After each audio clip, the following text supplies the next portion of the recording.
우리는 이 여인의 거룩하고 위대한 삶을 잊지 말아야 합니다. 대구 땅에서 시작된 국제보상운동처럼 나라가 위태로울 때마다 불꽃처럼 일어선 사람들이 있습니다. 그런데 그 불꽃 중에 남자였으면 위인전 10편은 썼을 여성이 있었습니다. 그녀의 이름은 남자연. 이름부터가 남다르죠. 남자인데 여자였던 이 여성 영웅은 독립운동계의 그림자 암살자였습니다. 하지만 대구 사람들은 그녀를 그냥 독한 여자라고 불렀습니다. 좋은 뜻이에요. 나라를 위해 그만큼 독하게 싸운 여인이라는 뜻이죠. 내가 만일 독립을 보지 못하고 죽거든 내 유골을 하얼빈 공원 곁에 묻어두었다가 우리 국권이 회복되거든 고국으로 옮겨다오. 나는 죽어서도 일제와 싸워 우리나라의 독립을 위해 힘쓸 것이다. 이 말은 1933년 만주 괴뢰국 건국일 기념식에서 일본의 정권대사 무토 노부요시를 처단하려다 체포되어 6개월간 옥고를 치르던 중 남자연이 남긴 마지막 유언입니다. 그의 나이 61세였습니다. 구전과 역사 그리고 야사를 아우르는 그의 삶은 한편의 대서사시처럼 비장하고 강렬했습니다. 독립군의 어머니, 여자 안중근이라 불린 그의 삶은 조국의 독립을 향한 한 인간의 의지가 얼마나 위대해질 수 있는지를 보여줍니다. 남자연은 1872년 경상북도 안동의 유학자 집안에서 태어났습니다. 본래 이름은 남상하였지만 독립운동에 투신하면서 자애로운 현모양처라는 뜻을 담아 자연으로 개명했습니다. 젊은 시절에는 다른 여성들과 다를 바 없는 평범한 삶을 살았습니다. 19세에 김영주와 혼인해 아들을 낳고 살았으나 1896년 을미사병과 단발령에 격분한 남편이 의병으로 싸우다 전사하면서 그녀의 삶은 송두리째 바뀌게 됩니다.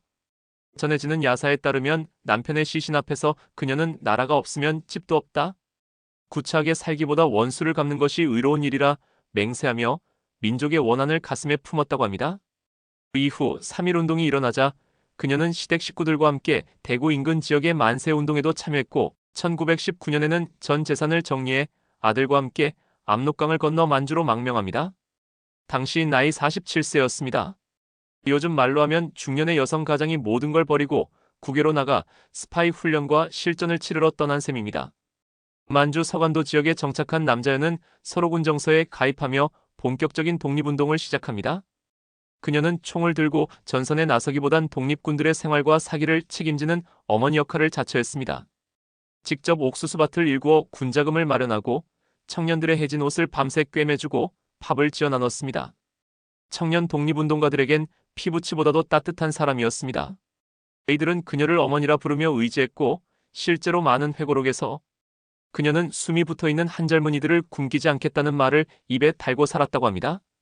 하지만 그녀는 단지 밥을 해주는 인물에 그치지 않았습니다.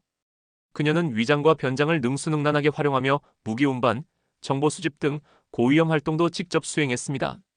어떤 날은 부유한 여인으로, 어떤 날은 늙은 거린으로 위장하며 적의 감시망을 피해 다녔고 심지어 약봉지 안에 폭약을 숨겨 일본 밀정을 처단하기도 했습니다. 고문과 체포를 수차례 겪었지만 절대 입을 열지 않았고 일본 형사들조차 그녀를 건들면 내일 총 맞는 여자라며 두려워했다고 전해집니다. 그녀와 가장 가까웠던 인물 중 한 명은 의열단의 리더 김원봉이었습니다. 김원봉은 그녀를 실제로 누님이라 불렀고 그의 조직이 대구에 잠입할 때 은신처와 자금을 남자연이 직접 제공해 주었다는 증언도 존재합니다. 또 북간도에서 활동하던 의사 이태준과는 공식적으로는 의료 협력자였지만 일부 야사에서는 두 사람 사이에 깊은 정이 오갔다는 이야기까지 전해집니다.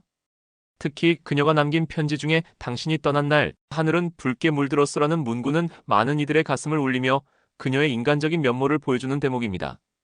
그녀의 이름이 국제사회에 알려진 계기는 1932년 단지혈서 사건입니다. 일본이 만주사변을 조작하고 괴뢰국 만주국을 세운 것에 맞서 남자연은 국제연맹 리튼조사단이 하얼빈에 도착하자 자신의 왼손 무명지를 잘라 그 피로 조선독립원이라 쓴 수건을 전달합니다. 수건하단에 대한 여인 남자식이라는 서명을 남깁니다. 이 혈서는 국제사회에 일제의 만행과 조선의 독립 염원을 알리는 강력한 증거가 되었고 그녀는 이후 여자 안중근이라는 별명을 얻게 됩니다. 1933년 그녀는 마지막 거사를 준비합니다. 일본 관동군 사령관이자 만주국 최고 실권자였던 무토 노부요시를 암살하기로 결심하고 기념식장에 잠입합니다. 중국인 거지로 변장해 폭탄과 권총을 품고 현장에 접근하지만 거사 직전 밀고로 체포되고 맙니다. 이후 6개월간 고문을 당하면서도 동료들을 발설하지 않았으며 끝내 단식 투쟁으로 저항합니다. 그녀는 병보석으로 풀려난 뒤 하얼빈의 허름한 여관방에서 조용히 눈을 감습니다. 유언은 단 하나였습니다. 조국이 해방될 때까지 내 유골을 조선 땅에 묻지 마라. 그녀의 장례는 조용했지만 독립운동가들 사이에선 남자연이 있기에 아직 조선의 혼은 죽지 않았다는 말이 돌았고 대구와 경북 지역 청년들은 그녀를 조국의 어머니라 부르며 기렸습니다. 사실 남자연은 우리가 몰랐던 슈퍼히어로였습니다. 맨몸으로 투박한 말투로 주름진 얼굴로 싸운 진짜 영웅. 칼을 든 여인이 아니라 자기 몸을 칼로 새겨가며 싸운 여인이었습니다. 여러분은 어떤 장면이 기억에 남았나요? 다음 편에는 더 흥미로운 이야기로 돌아오겠습니다. 감사합니다.